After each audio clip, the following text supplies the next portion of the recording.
안녕하세요. 학습지를 대신하는 묵동쌤 소나무 한자입니다.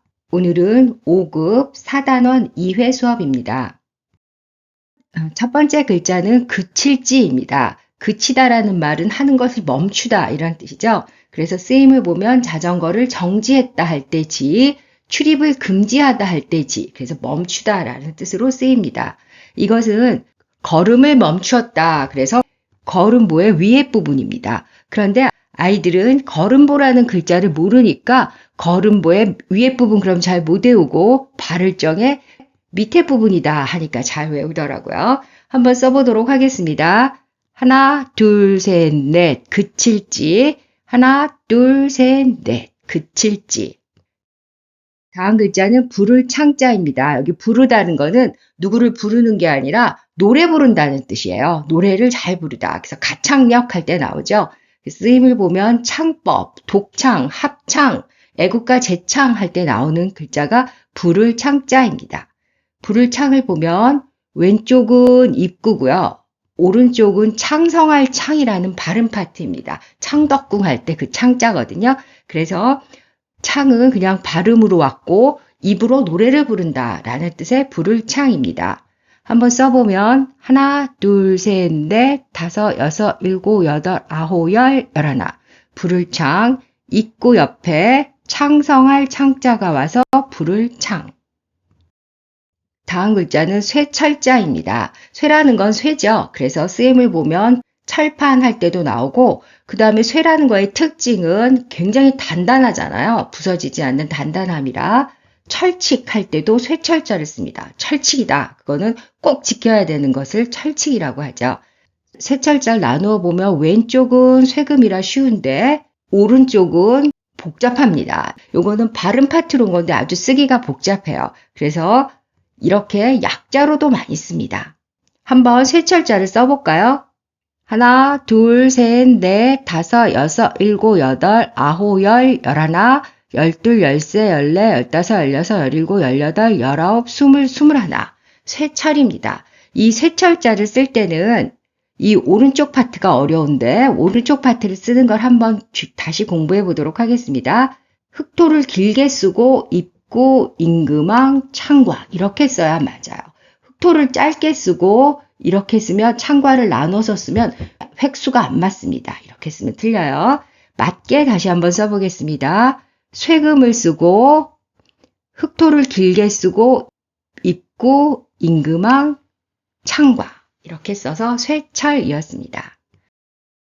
다음 글자는 처음초입니다. 처음이라는 뜻인데 그래서 처음 시작하는 학교니까 초등학교 할 때도 쓰고요. 시초 할 때도 이 처음 초자를 씁니다.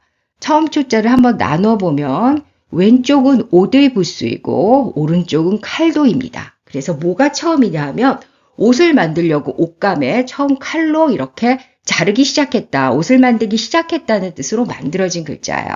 그래서 이 오디부스를 정확히 알면 이 글자가 쉽습니다.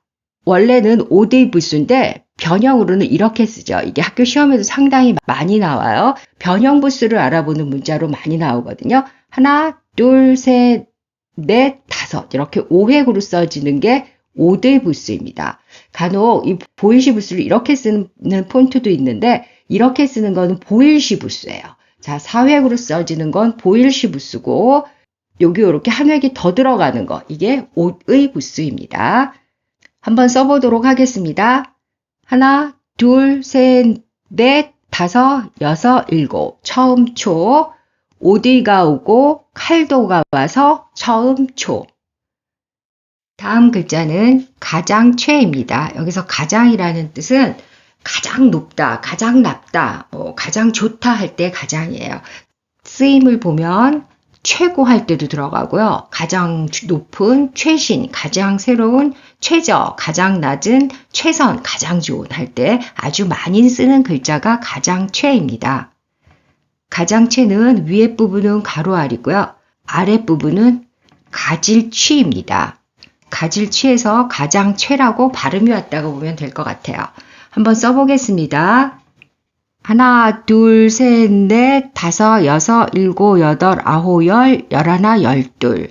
가장최, 가로 아래, 가질 치자가 와서 가장 최였습니다.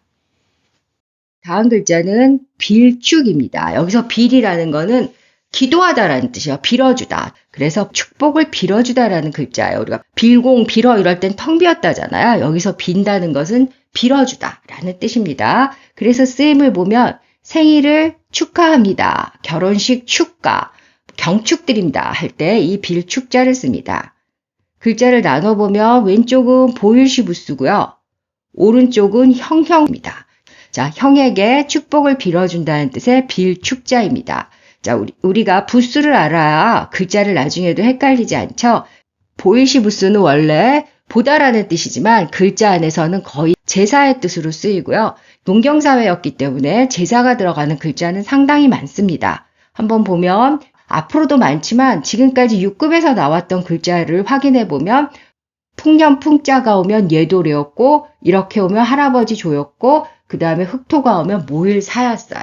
자, 그래서 연결됩니다. 모여서 조상에게 예의 있게 제사를 지내며 축복을 빌다. 같은 제사에 관한 글자였습니다. 한번 써보면 하나, 둘, 셋, 넷, 다섯, 여섯, 일곱, 여덟, 아홉, 열 빌축. 보일시가 오고 오른쪽에 형형이 와서 빌축. 다음 글자는 이를치입니다. 여기서 이르다라는 건 무슨 뜻인가요? 누구한테 일러주는 게 아니라 이르르다, 즉 도착하다라는 뜻입니다. 거기까지 이르렀다, 거기까지 도착했다라는 뜻이에요. 그래서 일치하다에도 쓰고 치명적이라는 글자에도 씁니다. 목숨이 위태로울 만큼 이르렀다라는 게 치명적이죠. 그래서 여기 뜻글자니까 뜻에 중요해서 여기서 이르리라는 건 거기까지 이르렀다라는 글자입니다. 왼쪽은 이를지가 뜻으로 왔고 오른쪽은 칠복이 와서 이를치. 앞에서 배운 이를도와 헷갈리면 안 되죠. 이를도는 칼도가 발음으로 왔습니다. 한번 써보겠습니다. 하나, 둘, 셋, 넷, 다섯, 여섯, 일곱, 여덟, 아홉, 열. 이를치. 이를지가 오고 칠복이 와서 이를치. 다음은 법칙칙입니다. 부사로 쓰일 때 즉으로 읽기도 하는데 일단은 기본 법칙칙으로 외우겠습니다. 법칙, 어떤 지켜야 될 규칙이죠. 그래서 규칙, 법칙 할 때 이 법칙칙자가 들어갑니다. 법칙칙의 왼쪽은 돈을 뜻하는 조개패고요. 오른쪽은 칼도입니다. 돈도 칼도 꼭 굉장히 중요한 거죠. 어떤 사람과의 거래를 할 때. 그래서 꼭 법칙대로 정해진 규칙대로 해야 된다는 뜻의 법칙칙이었습니다. 한번 써보면 하나, 둘, 셋, 넷, 다섯, 여섯, 일곱, 여덟, 아홉 법칙칙 조개패 옆에 칼도가 와서 법칙칙 이제 다 배워보았습니다. 확인해 보도록 하겠습니다. 그칠지, 불을창, 쇠철, 처음초, 가장최, 빌축, 이를치, 법칙칙. 언어이기 때문에 한 번 배워서 되지 않아요. 자꾸 연습하면서 쓰면서 다른 비슷한 글자와도 구별할 수 있도록 문제를 풀어보도록 하겠습니다. 정지화면 할 때 정지, 중지, 정전, 정전, 정지. 모두 합창을 했다. 대답, 합창, 창가, 명창, 합창. 철석같이 믿었다. 철마, 철근, 철도, 철석.